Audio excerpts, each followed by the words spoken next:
Welcome to There Is a Method to the Madness. My name is Rob Maxwell, and I'm an exercise physiologist and personal trainer. I am the owner of Maxwell's fitness programs, and I've been in business since 1994. The purpose of this podcast is to get to the real deal of what really works, and most importantly, why things work. Hence the name, There Is a Method to the Madness. Before I get to today's show, I want to thank Jonathan and Lynn Gilden of the Gilden Group at Realty Pros. They are committed to providing the highest level of customer service in home sales. Why don't you give them a shout and figure out what your home is worth? 386-451-2412. What's happening, everybody? This is Rob here, and I'm here to talk about some fitness. I hope everybody had a good Labor Day yesterday. It's Tuesday for me here. Not sure when you are listening to it, but it's the day after Labor Day. We went over and did a 5K in Ocala. And that's a long way to go for us for a 5K because we are in Port Orange. But, took the day off from clients and saw that it was on a Monday and thought, that's, kind of unique. I'd raced over there before, but it was the Ocala Marathon years ago. Never traveled that far, I don't think, to Ocala anyway for a 5K. But you know what? Really glad I did it. It's a nice drive. A little stressful on 40 early in the morning. I almost hit a deer. That's not good. I would have felt terribly guilty. So that didn't happen, thank goodness. But other than that, it's a beautiful part of Florida, a lot of woods. The Ocala National Forest is awesome. And not sure who put this race on. I wish I did because I'd give them a huge shout out because they did a really, really good job with this 5K. Like they started on time, which I always appreciate, when you put on events, I think you got to start on time. It's only fair to the people that are prepared and ready and got there on time, and a lot of times race companies are shuffling in more entries, at the expense of the people who were there and were responsible. And then, they're trying to get as many people registered as they can. And those people got there like quarter till, things like that. I always really shake my head at that. I just think it's bad business, but they did not do that by any means. The course was very well marked. It was accurate, 3.11, which is what a 5K is. Good support out on the course, nice people, pretty cool t-shirts. So anyway, it was well worth it. I would go back. After each race, me and Ellen and some of the other people I do a lot of 5Ks with, we always talk about, is that one we're going to spend the money on to do again, because I believe in value. Like, it's not so much the price of things, I think often, but are you getting good value for it? And there are just a lot of races out there that just haven't earned the value. They start late. They run out of t-shirts. They run out of t-shirt sizes. They just basically don't really care, it seems like, whether people show back up or not, So anyway, that was one we would definitely do again. Harpreet went over there, did it, and enjoyed it. Got to see a different part of Florida he's never seen before, being from London and California. So anyway, that was cool. So let's talk a little bit about the push-up. Last week or a week ago, maybe it was 2 weeks ago, I talked about the 3 things that are definitely metrics we should pay attention to, as far as what the research says, something that is easy to measure, something that you can measure, and the metrics that matter. And I talked about how calories does matter, your body weight does matter, and push-ups matter. And push-ups gets people kind of confused because they're like, well, what is so special about the push-up? Well, number one, it is something that is measurable, so there's a lot of data on. We have to understand that. There's a lot of data on the push-ups because it is measurable, and there are a lot of different organizations that test for those things, whether it be the military, whether it be good wellness centers, and there are a lot of good wellness centers out there that are doing different types of wellness screening on people, and one of them will be the American College of Sports Medicine's modified push-up test for women or the American College of Sports Medicine standard push-ups for men. And they use them, and then they record their data, and then, that data gets entered into the data bank, and it can be used to check things out. So there's a lot of data on it, for one thing. That's one thing to keep in mind. So when I was talking about the value of it, it's important to understand that, look, man, I'm just throwing numbers at you. Like, this is one that they've shown that people that are able to do more push-ups have better health outcomes. I mean, that's just been shown.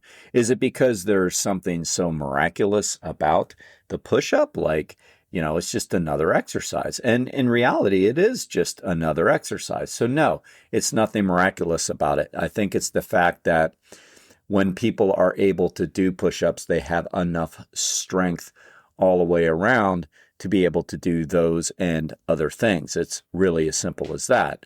Like, there are people that have torn rotator cuffs and they're partially repaired, or they're never going to be 100% because of scar tissue. You say, well, I can't do push-ups anymore because it creates pain.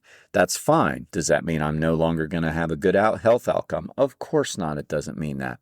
It's correlated to. Like, we know that somebody who is putting in the time to get stronger at them is putting in the time to do the other things. So in the case of the person with the torn rotator cuff or partially torn rotator cuff, like, if they are spending as much time invested in doing other forms of strength training, of course they're still going to see those outcomes. So it's very important to understand that the push-up itself isn't miraculous. All right. But it is a great exercise that measures these things. And man, it's one of two of the best calisthenic style bodyweight exercises you can do all the time, no matter where you go, again, with exception of injury, that you can do all the time. That and the squat. It's phenomenal. So, let's talk about that. It works the chest, the shoulders, and the triceps. So that is why it is a major pushing exercise, because those are the pushing muscle groups of the upper body working collectively. It's very hard to do a push exercise and not incorporate those three muscle groups. Depending on your angle of where your arms and shoulders are in relation to your spine will depend upon which of those muscles you are working the most. For the most part, if you're doing a standard push-up correctly, and when I say standard, I don't mean standard in the true sense. So let me explain that further. When you're doing a ultimately correct push-up, whether it be standard or modified, it is predominantly the pectoralis major, so your chest muscles. That means as we're going down, we don't go down with like teed elbows, so to say. I see people do that and I cringe. And you're not keeping your elbows firmly against your side. Nothing wrong with that, but that's not a standard push-up. That's more of a tricep push-up. So when you let your elbows go out and you go down at an angle of about 45 degrees, you're going to be working primarily your pectoralis major, which is what we want because it's one of the largest muscle groups of the upper body, and it's one of the largest, or it is the largest of the pushing muscles of the upper body. We want that. And then following that would be your triceps, and then a little bit of your anterior deltoids. So you're getting pretty much everything you do upper body wise, you're getting a lot of deltoids, which is why you don't have to do a lot of specific deltoid work. The push-up covers all of it, really. And then understanding that the chest press machine is a machine version of a push-up. So if you're weak on that, that means you're probably weak on push-ups. The dumbbell chest press is a dumbbell exercise that replicates essentially a push-up. A bench press is a push-up. So it's like all the same exercise done in different fashion. One of the downsides of a push-up, but when you really think about it, it's not that bad of a downside, is that when you get strong, there's no way to really increase the load. I mean, you can put things on your back or use bands, but that hasn't been shown to be too overly effective. But you can't really increase load. So you can improve your endurance, but not your strength.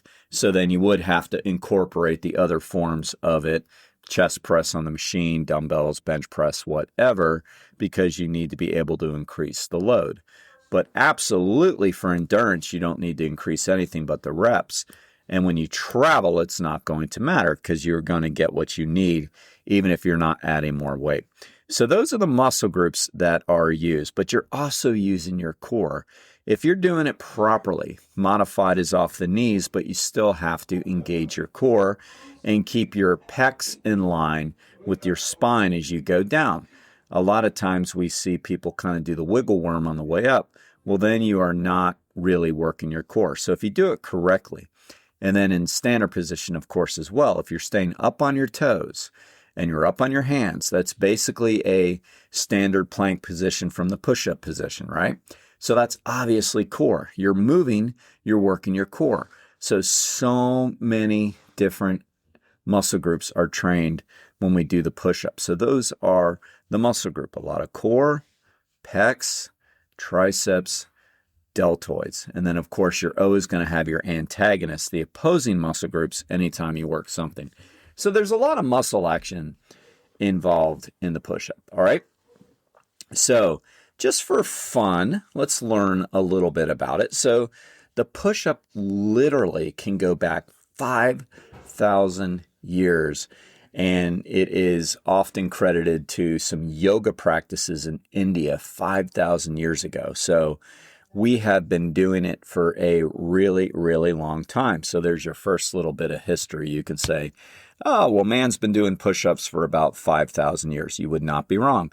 Again, it came out of more of a yoga tradition in India.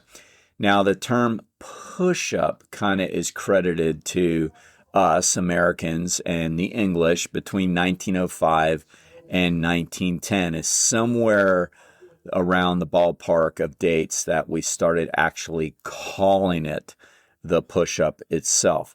There are records showing that in ancient Greece and a lot of the philosophers, and if you know me, you know I love that stuff. I love studying ancient Greece and philosophy and the Stoics and all the other philosophers of Greece like Socrates and Plato and all that good stuff. Well, they were absolutely known to strength train. They were absolutely known to keep themselves in shape, which is why oftentimes when you hear people talking about an example of a fit body, they'll say, oh, they're built like a Greek god, because that sort of was the epitome to them of what people should look like, which was, for males anyway, a high level of muscularity. So the push-up was famous then, and it was famous in India. And, the first person given credit to it, and I talked about this in one of my books, actually, and so I'm always pleased when I see names get repeated. But anyway, Jarek Ravila was kind of given credit for inventing the modern-day push-up. Like, that's the name. I guess he was the first person to start calling it that and doing it. But again, that is around 1905, 1910. But we know it went back further to the ancient Greeks and to the Indian culture. So anyway, but there's some history behind it. It is a great exercise. Now, I want to finish this with a little bit of a story of the value of it and try to tie all this in for you. Years ago, it was probably 20 years ago, I was doing a road bicycle race near Orlando. And I was doing a lot of endurance stuff back then, and I was racing bikes. I did triathlons, but I also raced bikes. And if you know anything about bike racing, you know it's a different kind of bike than a triathlon bike. You are in packs, what you call a peloton, and you'll have people behind you, people in front of you. And then the idea is as you get closer to the finish line, somebody tries to break away to win. You try to break away from the pack. But for the most of the race, if you're in the lead pack, really, if you're in the second lead pack, third lead pack, whatever. But for most of the race, people pack up in pelotons, and you don't try to win until you feel like you can get away and nobody can catch you. So that's kind of the essence of a road race. This was about a 40-miler, I think it was. It was 40 or 50, and it might have been 2 laps. I don't remember. But I had gotten up near the front and was able to stay up towards the front the entire race. And I had a friend with me. He was racing with me, and I was a better sprinter than him. So our game plan was going to be, and he was stronger, like holding poles and stuff like that. So kind of like taking the blows, getting up front and letting people draft. He was super strong at that. And our game plan was going to be, because it was just us two, and then there was these teams from different parts of Central Florida. We were going to stick together. He was going to try to pull me like the last, 5 miles so I could kind of catch my breath. And then as we got close, I was going to sprint away because I was a better sprinter than he. And I'm not bragging. It's just, we worked together. If I would have won, he would have won. So anyway, we stayed up front the whole time, and our game plan was working out almost perfect. Whereas there was maybe, quarter mile left, 200 yards, 200 meters, something like that. And maybe a little bit further. And my friend did a breakaway, pulled away. I got on his wheel, so to say. And, we got out front, and he was going as hard as he can. Then he's going to pull to the left, and then I was going to go around him and go for the win. That was the game plan.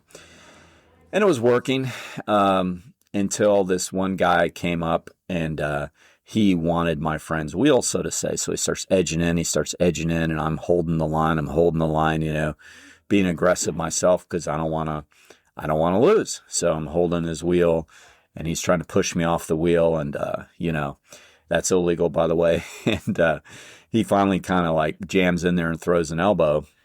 Kid you not, this is amateur racing. Who would go to that extent in an amateur race? So knocks me off the bike. Bad crash, real bad. I flip over the handlebars. I get run over by the group that had kind of caught us through all this mayhem, and got run over. I still have a chain sprocket scar on my back where somebody's sprocket went over my back. Make a long story short, I ended up in the emergency room. Nothing too tragic or bad, but, pretty banged up and bloodied. And as the doctor was, going through all the x-rays and stuff, he's like, miraculously, you've got some road rash, but no broken bones. I said, well, thank goodness. He said, you can credit your muscular frame for that. That, the fact you have muscle on you when you land, that absorbs a lot of the blow and everything. So anyway, I'm saying all that because that always stuck with me, even though I knew that, hearing it from somebody when you are in the emergency room is nice to hear in a way. Takes, a little bit of put some sweetness in the bitter. But that's kind of the key with all this, with push-ups. So, again, it's not a miraculous exercise, but the fact that we can do them shows we're strong. And the fact that we're strong shows we have muscularity. And the fact we have muscularity shows very positive health outcomes. Like they've shown when it comes to BMI, that people with normal BMIs actually live longer, so to say, live more of a quality of life than people that are underweight. So it's important to understand that we want to carry muscle. We want to be stronger. And the push-up is a great replication or a great example or a great metric to let us know if we are hitting that goal or not. All right. So I hope this helps. And as always, please send this out to your friends. Text it to them because it helps spread it around. I mean, not to people that don't care, but send it to people in your contact list that might go, man, this is going to be good for them. All right. Thanks, everybody. Thank you for listening to today's program. I ask you to please follow the show wherever you get your podcasts, and please select automatic download because that really helps the show. Now I want to thank Overhead Door of Daytona Beach, the area's premier garage door company. They have the best product. They have the best service. I personally vouch for Jeff and Zach Hawk, the owners. They are great people with a great company. If you have any garage door needs, please give them a shout at 386-222-3165.